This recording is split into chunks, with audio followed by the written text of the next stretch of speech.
नमस्कार विद्यार्थी मित्रांनो, आज आपण भूगोलाच्या पुढच्या धड्याला सुरुवात करणार आहोत. त्या धड्याचं नाव आहे मृदा. बघा, याआधी तुम्ही मृदेविषयी बरीचशी माहिती बघितली असेल मागच्या पाठामध्ये. आता आपण सर्वप्रथम मृदेची निर्मिती कशा प्रकारे होते या संदर्भात आपण माहिती बघणार आहोत. मृदेच्या निर्मितीमध्ये मूळ खडक, प्रादेशिक हवामान, जैविक घटक, जमिनीचा उतार व कालावधी हे घटक विचारात घेतले जातात. या सर्व घटकांच्या एकत्रित परिणामातून मृदा निर्मिती होते. बघा, म्हणजे मृदेची निर्मिती ही सहज आणि कमी कालावधीत होणारी गोष्ट नसून त्याला बरेचसे गोष्टी किंवा बरेचसे घटक कारणीभूत आहेत. त्यामध्ये बघा, मूळ खडक आहे, त्यानंतर त्या ठिकाणचं प्रादेशिक हवामान कसं आहे, त्या ठिकाणचं जैविक घटक कशा प्रकारे आहे, जमिनीचा उतार, कालावधी, अशा वेगवेगळे घटक विचारात घेऊन काय होते, याच्या एकत्रित परिणामातून काय होते, मृदेची म्हणजे मातीची निर्मिती होते. आता बघा, पुढचा मुद्दा आहे मृदा निर्मितीसाठी आवश्यक घटक कोणकोणते आहेत. म्हणजे मातीच्या निर्मितीसाठी कोणकोणते घटक आवश्यक असतात. पहिला घटक आहे तो म्हणजे मूळ खडक. बघा, प्रदेशातील मूळ खडक हा मृदा निर्मितीचा महत्त्वाचा घटक असतो. प्रदेशाच्या हवामानानुसार आणि खडकाच्या काठिण्यानुसार मूळ खडकाचे विदारण होते. त्यामुळे खडकाचा भुगा होऊन मृदा तयार होते. उदाहरणार्थ, महाराष्ट्रातील दख्खनच्या पठारावरील असलेले बेसाल्ट या मूळ खडकाचे विदारण होऊन काळी मृदा तयार होते. या मृदेला रेगूर मृदा असेही म्हणतात. दक्षिण भारतातील ग्रेनाइट व नीस या मूळ खडकांपासून तांबडी मृदा तयार होते. म्हणजे ज्या ठिकाणी ज्या प्रकारचे खडक आहे त्या खडकावरून त्या ठिकाणी वेगवेगळ्या प्रकारची मृदा मिळते. म्हणजे आपण बघितले असेल आधी मृदेचे वेगवेगळे प्रकार असतात. काळी मृदा, तांबडी मृदा, त्यानंतर काळाची मृदा. अशा प्रकारे ही मृदा त्या ठिकाणच्या मूळ खडकावरून त्या मृदेला त्या प्रकारचं स्वरूप प्राप्त होते. म्हणजे त्या ठिकाणचा हवामान आणि खडकाची जी काठिण्यता आहे त्यावरून मूळ खडकाचं काय होतं, विदारण होतं. म्हणजे ते मूळ खडक काय होतात, फुटतात, त्याचे छोटे छोटे भाग विखुरले जातात आणि त्यापासून माती तयार होते. उदाहरणार्थ आपल्याला या ठिकाणी आले महाराष्ट्रातील दख्खनच्या पठारावरील जे बेसाल्ट खडक आहे या खडकाचं विदारण होऊन यांचं विघटन होऊन त्यापासून काळी मृदा तयार होते. त्याचप्रकारे त्या मृदेला रेगूर मृदा असेही म्हणतात. आणि दक्षिण भारतातील ग्रेनाइट आणि नीस या मूळ खडकापासून तांबडी मृदा तयार होते. म्हणजे अशा प्रकारे मृदा निर्मितीसाठी आवश्यक घटक आहे तो म्हणजे मूळ खडक. त्या खडकावरून त्या मातीचा प्रकार ठरला जातो. पुढचा घटक आहे तो म्हणजे प्रादेशिक हवामान. त्या ठिकाणचं प्रत्येक ठिकाणचं हवामान हे वेगवेगळं आहे आणि म्हणून या ठिकाणी प्रादेशिक हवामान म्हटले गेलेलं आहे. बघा, मृदा निर्मितीसाठी आवश्यक असणारा एक महत्त्वाचा घटक आहे तो म्हणजे मूळ खडकाचं विदारण म्हणजे अपक्षय होणे. या मृदा निर्मितीला पहिला टप्पा आहे. विदारण प्रक्रिया ही प्रदेशाच्या हवामानावर ठरते. प्रदेशाचे हवामान विदारण प्रक्रियेची तीव्रता ठरवते. एकाच मूळ खडकापासून वेगवेगळ्या प्रकारची मृदा हवामानातील फरकामुळे तयार झालेली पाहायला मिळते. उदाहरणार्थ, सह्याद्रीच्या पश्चिम भागात हवामान दमट आहे. तेथे बेसाल्ट या खडकाचे अपक्षालन होऊन जांभी मृदा तयार होते. या मृदेचा प्रकार दख्खनच्या पठारावर कोरड्या हवामानामुळे निर्माण होणाऱ्या रेगूर मृदेपेक्षा वेगळा आहे. बघा, आपण पुढचा मुद्दा बघतो तो म्हणजे प्रादेशिक हवामान. प्रत्येक ठिकाणचं हवामान कसं आहे यावरून त्या ठिकाणचं खडकाचं जे विदारण आहे, अपक्षय आहे, ते कशा प्रकारे होते. म्हणजे त्या ठिकाणच्या त्या हवामानावर हे ठरलेलं असते. हवामानात जी तीव्रता आहे त्यावरून त्या मूळ खडकापासून वेगवेगळ्या प्रकारची मृदा दिसते आणि त्या हवामानातील फरकामुळेच ही वेगवेगळ्या ठिकाणची मृदा आपल्याला वेगवेगळ्या भागात वेगवेगळ्या प्रकारची बघायला मिळते. उदाहरणार्थ बघा, एखाद्या ठिकाणी हवामान थंड असेल तर त्या खडकांच्या फटी वगैरे असतात, त्याच्यामध्ये पाणी जाऊन त्या ठिकाणी त्या पाण्याचं बर्फात रूपांतर झाल्यानंतर त्या खडकांवर ताण येतो, ते खडक फुटले जातात. तसेच उष्ण प्रदेशामध्ये हवामान उष्ण असतं, रात्री ते हवामान थंड होतं, त्यामुळे खडक प्रसरण पावतात, आकुंचन पावतात, या क्रियेमुळे ते खडक फुटतात. अशा वेगवेगळ्या कारणांमुळे म्हणजे वेगवेगळ्या हवामानामुळे काय होतात, त्या मूळ खडकाचं मातीत किंवा मृदेमध्ये रूपांतर होते. पुढचा घटक आहे तो म्हणजे जैविक घटक. जैविक म्हणजे वेगवेगळे सजीवांमार्फत खडकाचे विदारण होऊन त्यांचा भुगा तयार होतो, परंतु हा भुगा म्हणजे मृदा नव्हे. मृदेमध्ये खडकाच्या भुग्याशिवाय जैविक पदार्थ मिसळले जाणे आवश्यक असते. हे जैविक पदार्थ प्रदेशातील वनस्पती व प्राणी यांच्या विघटनातून मृदेत मिसळतात. वनस्पतीची मुळे, पालापाचोळा, प्राण्याचे मृतावशेष इत्यादी घटक पाण्यामुळे कुजतात. त्यांचे विविध जीवांमार्फत विघटन होते.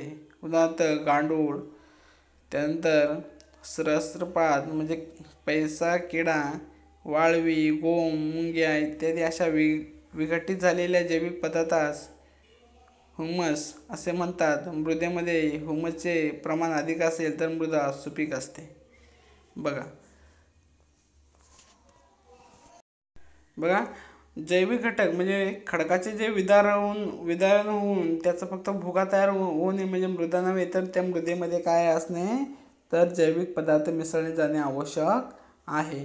म्हणजे त्या याच्यामध्ये म्हणजे त्या खडकाच्या कणांमध्ये जेवढ्या प्रमाणात काय असतील जैविक पदार्थ असतील तेवढी ती मृदा काय आहे, सुपीक आहे असं म्हटलं जातं.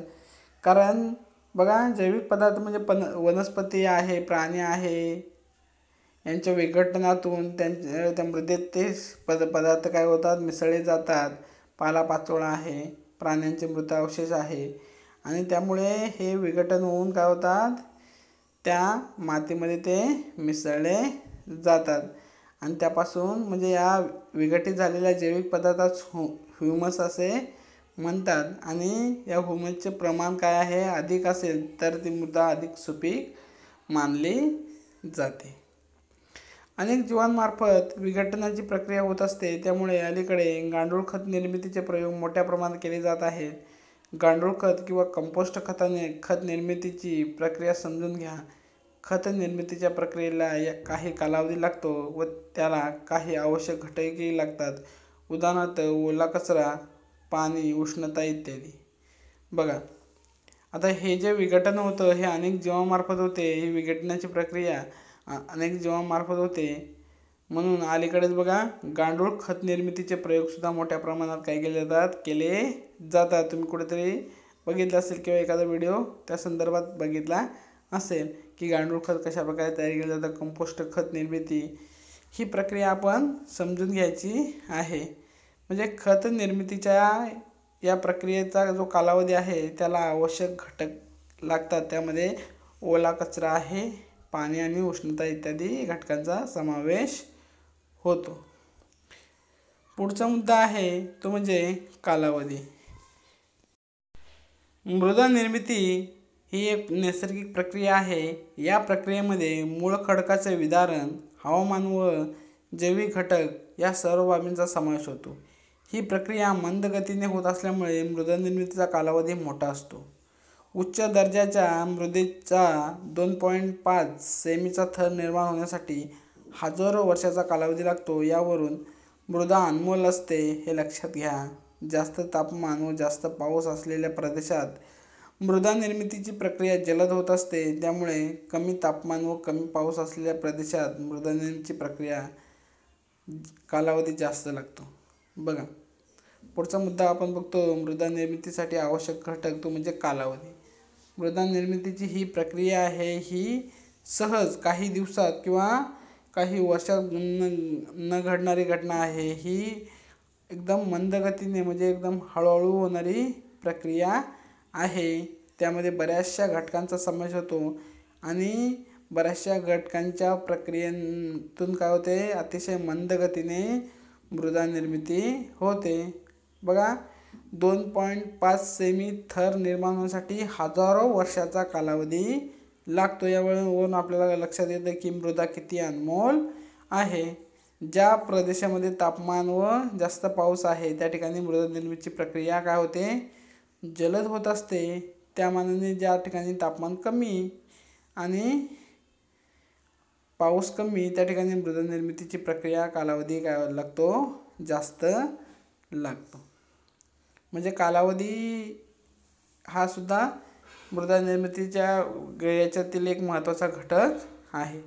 निसर्गाकडून मिळालेली मृदा एक साधन म्हणून मनुष्य वापरतो. याच प्रामुख्याने शेतीसाठी वापर केला जातो. कित्येकदा जास्त उत्पादन मिळवण्यासाठी शेतात अनेक प्रकारची रासायनिक खते, कीटकनाशके यांचा वापर केला जातो. त्यामुळे मृदेची गुणवत्ता कमी होते.